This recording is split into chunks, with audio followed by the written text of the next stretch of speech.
donc allons-y. Je vois. Oh, incroyable. Faut le voir. Hop. Non. De merde.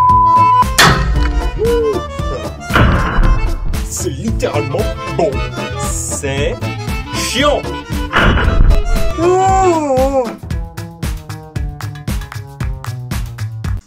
Bonjour, bonsoir à tous, c'est Adrien du French Grenier comme d'hab et aujourd'hui on termine. Ah mon dieu, ça y est. Nous terminons notre petit panorama des carabines en 22 LR et aujourd'hui nous allons nous intéresser à ceci. Alors, en matière de carabine d'entraînement, je vous ai déjà montré d'une certaine manière la MS420 qui est une carabine d'entraînement, on peut dire ça.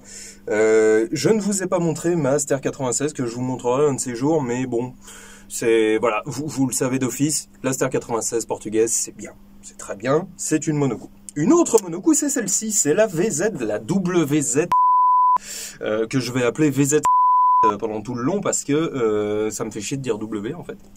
Qui est une version d'entraînement du Mosin Nagant. Alors, il y a plein de choses à dire sur celle-ci. La première, c'est que effectivement, ça ressemble beaucoup au Mosin Nagant.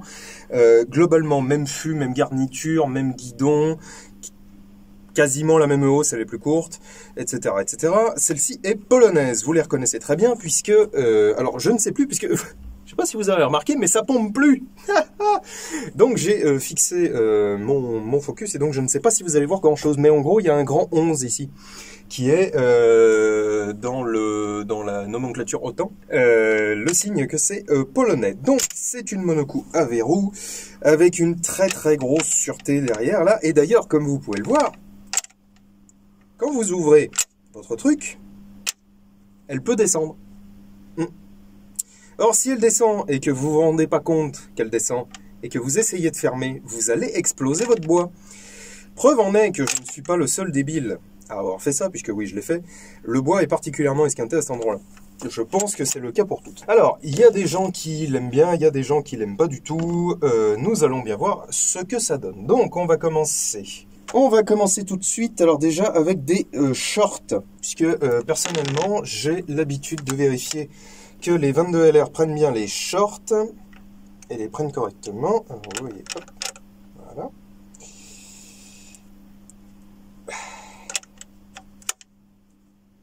Ouais, alors c'est... Il y en a qui disent rustique. Non, c'est pas rustique.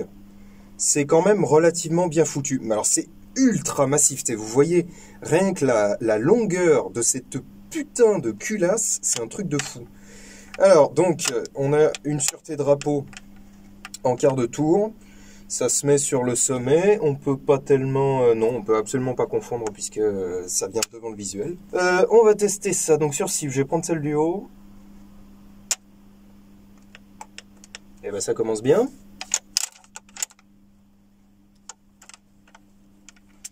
Ça commence super bien.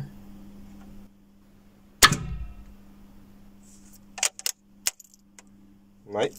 Alors, l'introduction est un peu raide. Attendez, bougez pas, j'y passe un coup d'écouvillon, histoire d'être sûr que il n'y a pas de saloperie dedans ou quoi.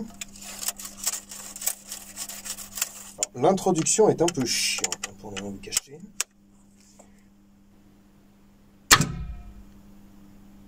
J'ai dû mettre un magistral coup de doigt. Alors, faut admettre d'une part, la carabine est quand même vachement lourde. Il y en a qui disent que ça fait le même poids que le fusil d'infanterie Mosin Nagant, j'y crois pas une seconde. Franchement, à mon avis, elle est quand même un poil plus légère, mais... Et au moins, l'avantage, c'est qu'on sent absolument pas ce qu'on tire. Alors ouais, la culasse est un peu raide. Ça, faut bien admettre.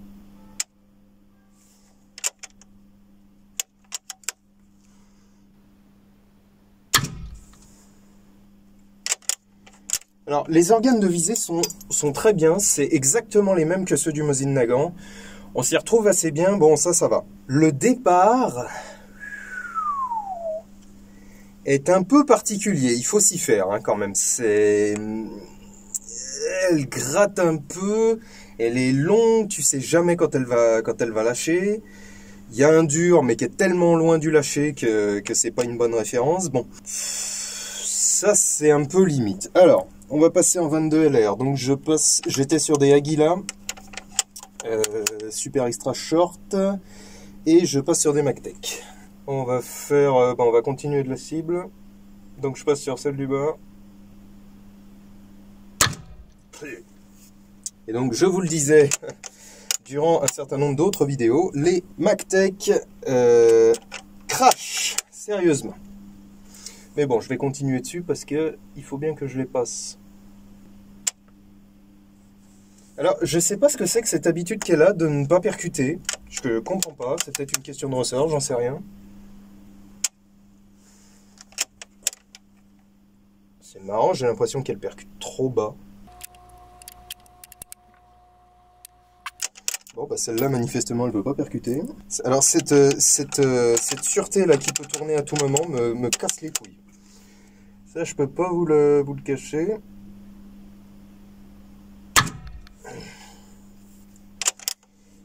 Ouais, alors c'est quand même... c'est quand même bien lourd. Hein. Bon, alors, rustique, non. On va peut-être pas aller jusqu'à rustique. Le Mosin Nagant est rustique. Celle-là est un petit peu mieux foutue que le Mosin Nagant. C'est fluide, la queue de détente est dégueu. Les organes de visée sont bons, la finition générale est bonne, les bronzages sont beaux, moi ça me gêne pas. Celle-ci est de 1954, elles sont datées sur le tonnerre. L'introduction est un peu relou.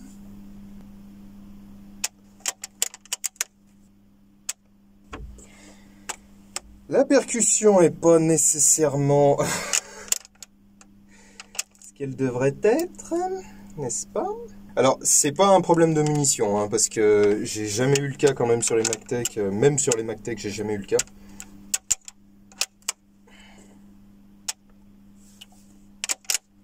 Alors, vous remarquerez que je n'attends pas les 30 secondes réglementaires, puisque oui, quand vous avez une arme ancienne et qu'elle ne percute pas, il faut toujours prendre, on dit 30 secondes, généralement c'est moins, mais il faut prendre 30 secondes parce que voilà, c'est...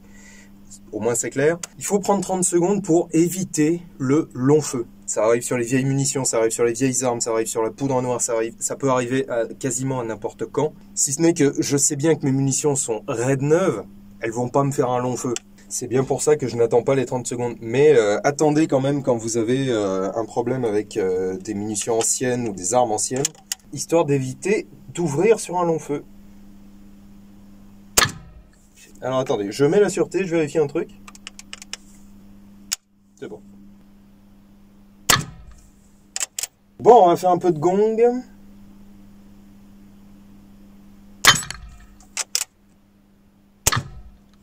Alors, je n'avais littéralement jamais tiré avec avant maintenant. C'est encore une fois, ce sont mes premières cartouches. Mais, alors ouais, franchement, c'est super lourd. C'est vraiment super lourd.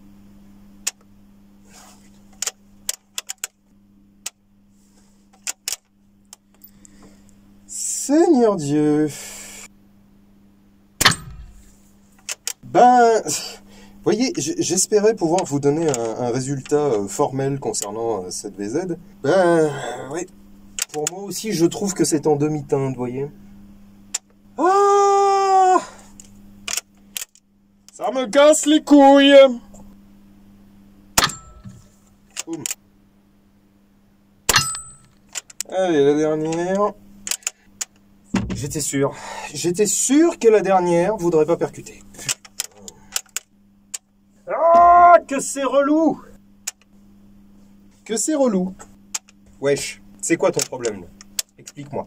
En place, donc ça devrait marcher.